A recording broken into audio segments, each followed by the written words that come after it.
it's worse than that. So I just finished a book, which is going to be published in November, and I walked through a sequence of biblical stories trying to explain what they meant psychologically. And I spent some time on the book of Exodus for obvious reasons. And there's a commandment in there that people misapprehend.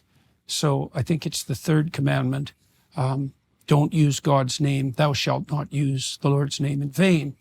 And people think that means don't swear or curse. And it sort of means that. There's a peripheral meaning that is associated with that casual use of the sacred, let's say. But that isn't what it means. It means don't claim divine virtue when you're working for your own purposes.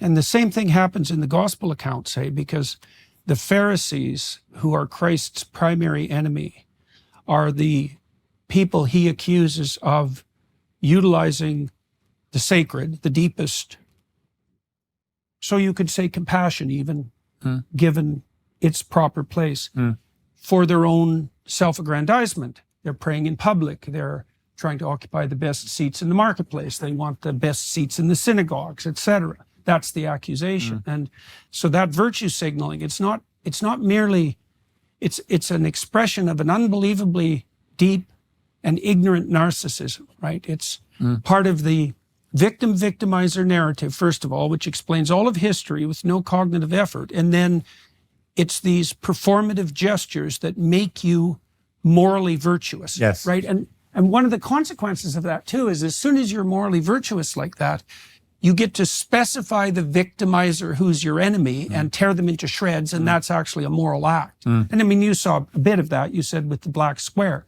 But it's an unbelievably pathological... But it was fascinating to me that my own children, all in their 20s at the time, that they were being contacted by friends saying, why has your dad done this picture of a bottle of wine? Where's his black square? And they were kind of damned by association. And were keen for me to rectify this problem.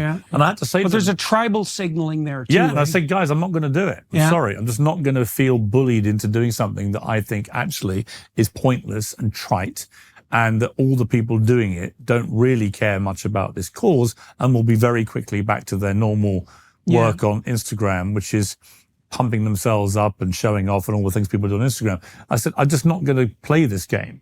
Well, there's no cost to doing it, right? To putting up a black square. You can indicate someone's commitment. That's exactly right. There's no sacrifice. There's no hard work. Why did you use sacrifice? Is that? Well, because I think that to really support a cause, whatever that cause may be, at some point you have to show a bit of sacrifice to that cause. You have to commit time or money or resources or whatever it may be to support reputation. Put your head over the parapet. There has to be an element of risk and an element of sacrifice. Now, if all you're doing is following the hashtag trend of the day, there's no sacrifice, there's no risk-taking. In fact, it's the opposite. The reverse, it's actually more courageous to say, I'm not going to do that. What I'm going to do is I'm going to do this. And it's a far more tangible and effective way of trying to get racial injustice to a better place, which everybody should share that desire. And I just feel that it comes back to what you said earlier about the victimhood generation. The one common theme of the people who play that victim card all the time is they almost never show any sacrifice for anything. It's all about themselves. It's all about, how can I get pity? How can I be showered in sympathy? How can I become almost famous for failure and celebrated for it?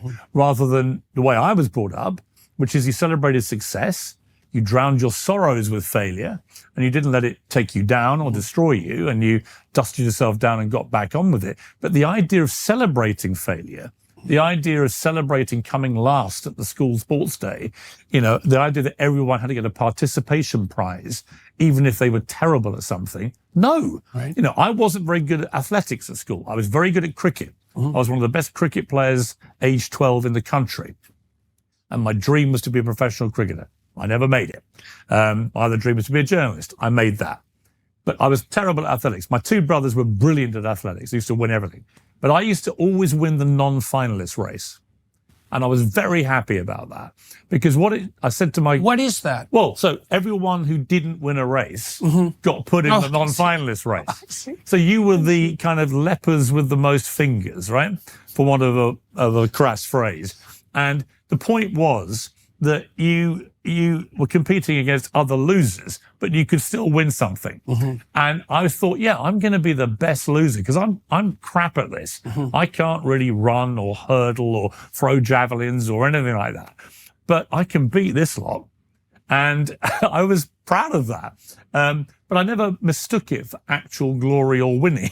And I think people that, I see people on social media, they say, I'm so proud of myself. I just passed my driving test at the 11th attempt. And I'm like, why would you want anybody to know that? Why would you want anyone to know that you're so completely clueless at driving? That it took you 11 attempts to pass your driving test. And what do you want me to do? Do you want me to send you champagne? Do you want to, do you want to be trending #1 around the world for being the worst driver in the world? What are you celebrating here? If you passed your driving test at the 11th attempt, I'm pleased for you, but I'm not proud of you. This is not something that should instill pride in you. And I think that's where society is so warped now. We celebrate failure. We also celebrate pride. And pride. Like formally. Right, exactly. Yes. And we also, we've started to feel bad about winners.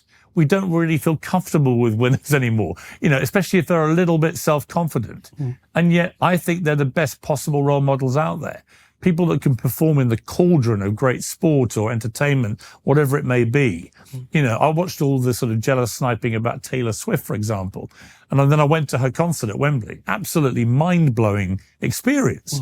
It's not because she's the best singer in the world or the best dancer or the best actress or the best pianist or the best guitarist, even though she does all those things.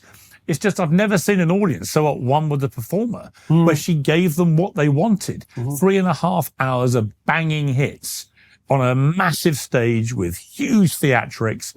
Every kid there, including my 12-year-old daughter, had a fantastic time. But the sniping, she doesn't sing every song live. She's this, she's that. She's written all these songs herself. She's grossing $2 billion on this tour. Pro rata, the biggest tour in the history of music. Bigger than the Beatles when they played Shea Stadium. And yet the natural reaction of a lot of people is to snipe, whilst pretending, you can almost bet they all have #BeKind in their ex bios. In other words, I'm a really kind person. I'm a tolerant person. I'm a nice person. And I'll destroy any of you fascists who deviate from my woke worldview. But when it comes to Taylor Swift, I'm going to bitch all over her. I'm going to trash her. I'm going to be envious and resentful and jealous and all these things, which flies completely in the face of what they're pretending to be. And it's that complete double standard that I see with so many of the, for want of a better phrase, the woke brigade, as I call them.